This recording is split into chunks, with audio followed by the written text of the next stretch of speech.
बहुत समय पहले पर्वतों से घिरे एक छोटे से राज्य में समर नाम का युवक रहता था। समर मेहनती था, ईमानदार था, बुद्धिमान भी था, लेकिन एक चीज उसे हमेशा पीछे खींच लेती। वो अपनी बात ठीक से कह नहीं पाता था। लोग उसकी बातें अधूरी समझ लेते, कुछ उसका मजाक उड़ाते और कुछ उसकी चुप्पी को कमजोरी समझते। अंदर से वो मजबूत था, पर उसके शब्द कमजोर। एक दिन उसने ठान लिया कि वो खुद को बदलेगा। सीखेंगे कैसे बोलने की कला इंसान को महान बना देती है। पर उसे पता नहीं था कि शुरुआत कहाँ से करे। उसने सुना था कि पर्वतों के बीच एक प्राचीन गुफा है, जहाँ एक बुद्धिमान लाल बाबा रहते हैं। एक ऐसे व्यक्ति जिनकी वाणी ने राजा से लेकर साधारण किसान तक के जीवन बदल दिए थे।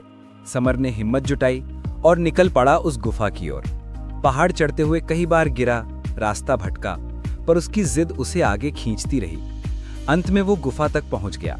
अंदर लाल बाबा गहरे ध्यान में बैठे थे। उनकी आंखें बंद थी, पर उन पर जैसे शांति की एक परत चढ़ी हुई थी।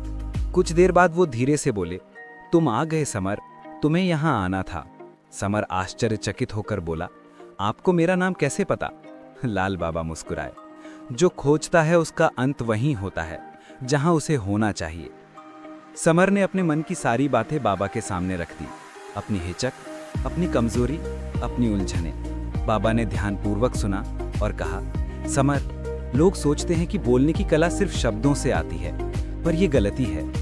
बोलने की कला 3 चीजों से जन्म लेती है: मन की स्पष्टता, हृदय की शुद्धता और वाणी का संतुलन। मैं तुम्हें 3 घटनाएं दिखाऊंगा और उनसे तुम खुद सीखोगे कि महान वक्ता कैसे बनते हैं। अगले ही पल बाबा उठे और समर को लेकर पहाड़ के दूसरी ओर ले गए। वहां एक बूढ़ी गाय पानी पिए बिना थक कर बैठी थी।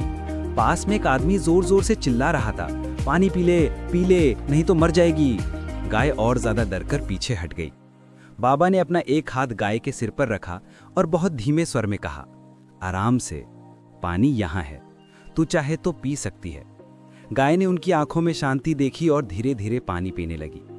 ये देखकर समर बोल उठा, गुरुदेव, आपने तो बस 2-3 शब्द ही बोले।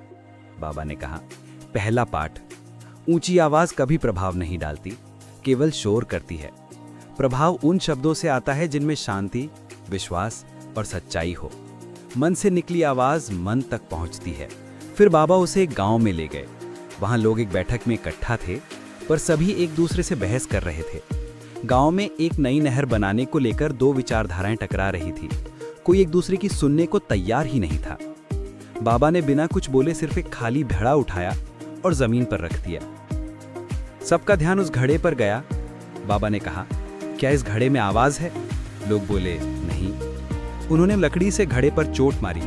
टन टन टन की आवाज पूरे कमरे में गूंज उठी। बाबा बोले, देखा, खाली घड़ा सबसे तेज आवाज करता है। जो अंदर से खाली होता है वही सबसे ज्यादा चिल्लाता है। जो भीतर से भरा है वो कम बोलता है, पर प्रभावी बोलता है। इसका असर इतना गहरा पड़ा कि लोग शांत हो गए और समर ने देखा कि बिना बहस, बिना चिल्लाहट गांव वाले खुद समाधान पर पहुंच गए। बाबा ने कहा, दूसरा पाठ, प्रभावी बोलना प्रभावी सुनने से शुरू होता है। जब तुम सुनते नहीं तो तुम समझते नहीं, और जब समझते नहीं तो तुम्हारे शब्द व्यर्थ हो जाते हैं। तीसरे पाठ के लिए बाबा समर को एक शांत झील के पास ले गए। झील इतनी स्थिर थी कि उसमें आकाश साफ नजर आ रहा था। बाबा बोले, समर, तुम क्या देखते हो? पानी में आसमान, बादल, पेड़, सब कुछ। अच्छा, अब ये देखो। बाबा ने झील के पानी में एक छोटा सा कंकड़ फेंक दिया। पानी में हल्की हल्की तरंगें उठने लगी और झील की सुंदर छवि टूट गई। बाबा बोले, तीसरा पाठ, अशांत मन अशांत शब्द पैदा करता है, और अशांत शब्द कभी किसी को प्रभावित नहीं करते। यदि मन शांत है तो वाणी भी शांत होगी, और शांत वाणी पहाड़ को भी मोड़ सकती है। समर ने गहरी सांस ली। उसे समझ आने लगा कि बोलना केवल शब्दों का खेल नहीं है, बल्कि ये मन और हृदय की कला है। कई दिन बीत गए।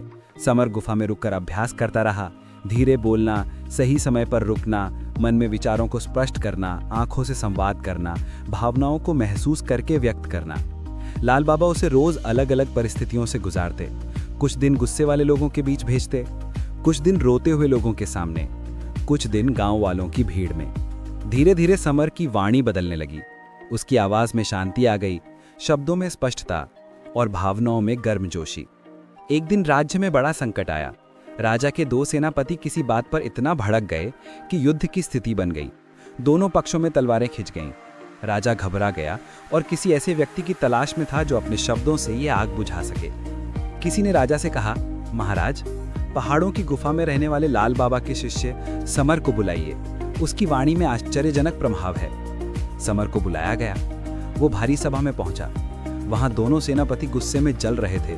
भीड़ में शोर था, राजमहल का वातावरण युद्ध भूमि जैसा था, पर समर शांत था, जैसे झील का स्थिर पानी। वो सिर्फ इतना बोला, क्या आप दोनों कुछ क्षण मुझे सुनेंगे? उसकी आवाज में कोई मजबूरी नहीं, कोई डर नहीं, बस एक गहरी विनम्रता और विश्वास था। सभा एकदम शांत हो गई। समर ने दोनों सेनापतियों के चेहरे देखे, उनकी भावनाएं समझी और बोला, शक्ति तलवार में नहीं होती, समझ में होती है। तलवार जीतकर भी पछतावा ला सकती है, पर समझ जीतकर सम्मान लाती है। अगर हम युद्ध करेंगे तो हम राज्य को खो देंगे, लेकिन अगर हम बात करेंगे तो हम राज्य को बचा लेंगे। उसने कुछ उदाहरण दिए, कुछ पुराने किस्से सुनाए और अंत में सिर्फ इतना कहा, राज्य जीतने वाला महान नहीं होता, राज्य को बचाने वाला महान होता है। दोनों सेनापति धीरे धीरे शांत हो गए। हाथ में उठी तलवारें नीचे रख दी। भीड़ ने राहत की सांस ली। राजा ने विस्मय से समर की ओर देखा और कहा, युवक, तुमने शब्दों से वो कर दिया जो हमारी सेना भी नहीं कर पाती। समर मुस्कुराया। उसे याद आया कि कैसे लाल बाबा ने उसे सिखाया था कि शब्दों की असली ताकत उनकी भावना में होती है, ना कि उनकी ऊंचाई में। वो पहाड़ की गुफा में लौटा। बाबा बाहर खड़े मुस्कुरा रहे थे, जैसे उन्हें पहले से पता हो कि क्या हुआ। समर ने झुककर प्रणाम किया और बोला, गुरुदेव, मैंने सीख लिया है कि वाणी की ताकत तलवार से भी तेज है। मैं आपका ऋणी हूं। बाबा ने उसके सिर पर हाथ रखा और कहा, समर, जीवन में याद रखना कि शब्दों से घाव भी दिए जा सकते हैं और घाव भरे भी जा सकते हैं। तुम्हें बस ये चुनना है कि तुम्हारी वाणी किसका निर्माण करेगी, अहंकार का या संसार का। उस दिन से समर पूरे राज्य का सबसे प्रभावशाली, सम्मानित और प्रिय व्यक्ति बन गया। उसकी पहचान उसके चेहरे से नहीं, उसके शब्दों से होती थी। उसके पास लोग समस्याएं लेकर आते और वो सिर्फ अपनी बातों से राहत दे देता। और इस तरह एक साधारण युवक सिर्फ बोलने की कला सीखकर असाधारण बन गया। क्योंकि जब किसी की वाणी में सच्चाई, संवेदना और शांति होती है, तो दुनिया उसके शब्दों से ही बदलने लगती है।